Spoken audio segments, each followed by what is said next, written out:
Well, first of all, I want to express my sadness at the loss of lives in Michigan, and I want to thank my colleagues, Senator Peters and Senator Slotkin. You speak for every single one of us, and our hearts are broken. Regrettably, our hearts are broken too many times with this endless violence. But thank you so much, and you spoke for every single member of the Senate, Republican and Democrat. I think you spoke for America. Thank you, my colleagues. Mr. President, we're on the verge of a shutdown. And the question is why? And there's a couple of reasons. Because my view, we should never have a shutdown. And it's an indication of a breakdown in the constitutional process and the failure of the executive and the legislative branch to do their jobs. And as with any kind of, quote, shutdown, the conversation focuses on who's to blame. I don't particularly want to talk about who's to blame because I know who will suffer. And the people who will suffer are the people that you represent in Nebraska. They're the people I represent in Vermont. But I do think it's important to give some history of how this happened and what's at stake. And I say that hoping that at the end of the day, which will be tomorrow, we do not have a shutdown. We do not turn the lights off on government. We've had brinksmanship before, but before we've had situations where as we approach the midnight hour, the policy differences that were vast between Republicans and Democrats were being discussed by Democrats and Republicans. And that discussion was often at the behest and insistence of the executive, playing a proper role to get us to talk and resolve those differences. This time it's different. We had an executive who said that his party should not even speak to Republicans or to Democrats, not even speak to Democrats. So, I'll just ask the common sense question a Vermonter would ask. Peter, if you disagree with somebody and you won't talk to them, how will you resolve the disagreement? And that's what's happened. The second thing, and I want to say this to my Republican colleagues, we have an executive who pays no respect to the role that the legislative branch of this government plays in the affairs of this country. We passed a budget with Republican and Democratic support. And we had an executive who said he didn't care what it is we passed. He was going to do what he wanted under the aggressive, caustic leadership of Russell Vogt, the head of Office of Management and Budget. And what Republicans and Democrats in this body agreed to spend, the executive refused to spend, froze the funding, whether it was foreign aid or health care. He could decide. That is a total and complete violation of the constitutional separation of powers, and to the extent that this body, Congress, puts its head in the sand and disregards the assault on our authority by the executive, we have relinquished our authority. More importantly, we have relinquished our duty. We have relinquished our duty, Mr. President, to the people we represent to stand up for the constitutional separation of powers and to bear the responsibility that we have to make decisions about taxing and spending.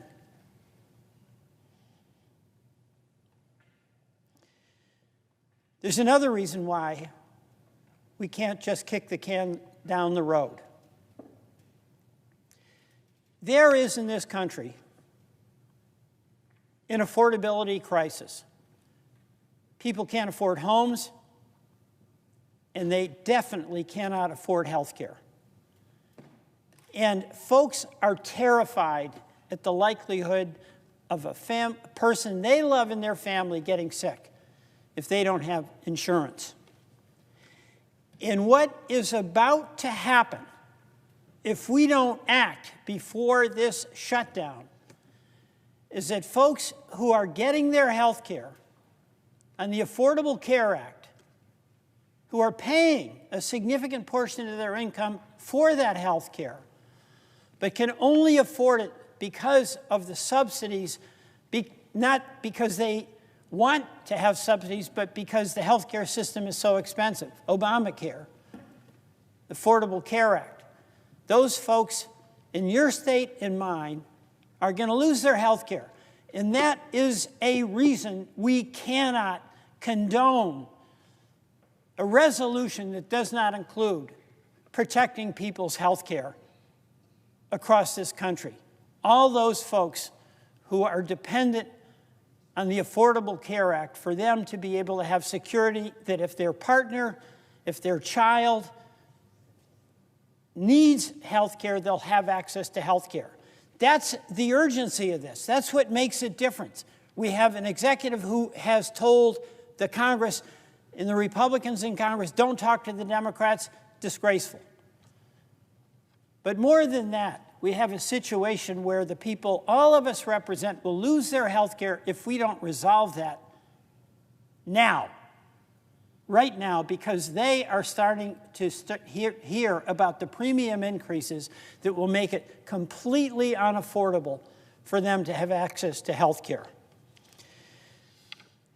You know, when we get into the political situation, my Republican colleagues ask me, Peter, why would you want to have a shutdown? Which I don't want, by the way. But you know what? It's a fair question. But you know, there's a fair question I can ask of my Republican colleagues. Why do you want to have a resolution where the people we all represent are going to lose their health care? That's a fair question for us to ask you. And my belief is that there is no answer for that question because it is within our power right now, today, tonight, to make certain that folks who are on the Affordable Care Act will continue to have access to health care. It's up to us to solve that problem. And let me just talk specifically about that and what it means to folks. If we don't act, Mr. President, in Florida, 30% increase. Kentucky, 32% increase. Louisiana, 32% increase. Alabama, 34% increase. West Virginia, 35% increase. Texas, 39%. Tennessee, 41%. South Carolina, 50%. And you know, we have wicked high health care premiums in Vermont, and we may have the worst situation. Let me give you an example, and I know you, Mr. President, as a former governor, are totally sensitive to this. I know you are. A family where you've got two folks working, they're making a little over $100,000, they can get the Obamacare health care for about $7,500. Their premium is going to increase by $23,000. That's not their fault. They have no control over that. They can't shop around. But what they know is they have a child, maybe a child with disabilities. And what they know is they love that child. They know they love their family. And they know as responsible adults, they want to make sure if those kids, if their partner needs health care, they'll have it. And if we fail to act, we're saying, you're on your own. It's complicated. It's political. That is so unacceptable. And that's what we're talking about. The blame game is, why are you in favor of a shutdown? I am not in favor of a shutdown. I think the more profound question for each of us, Republican, Democrat, Independent, is it within your power to continue health care for the Americans that we represent? And the answer to that, we all know, is a yes. It is within our power. Now, we may have to stand up to an executive who doesn't particularly care about that. But we do. We do. And if we do, we must act. So that's what's at stake here, Mr. President. Will we step back from the politics and the blame game and the shutdown, showdown activities that are becoming ever more prominent here, and just ask ourselves, as United States senators, all of us whom represent people who are working class, some are wealthy, some are disabled, all kinds of people, and we care about them. But can we really say we care about them if we'll let them lose their health care? My answer to that is no.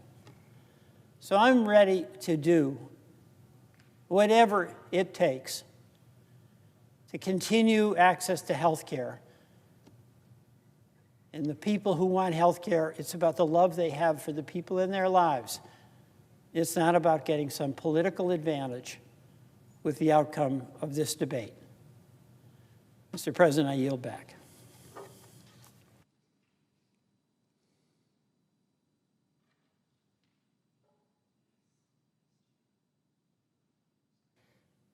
Mr. President. Senator from Hawaii. Thank you, Mr. President. Donald Trump is powerful.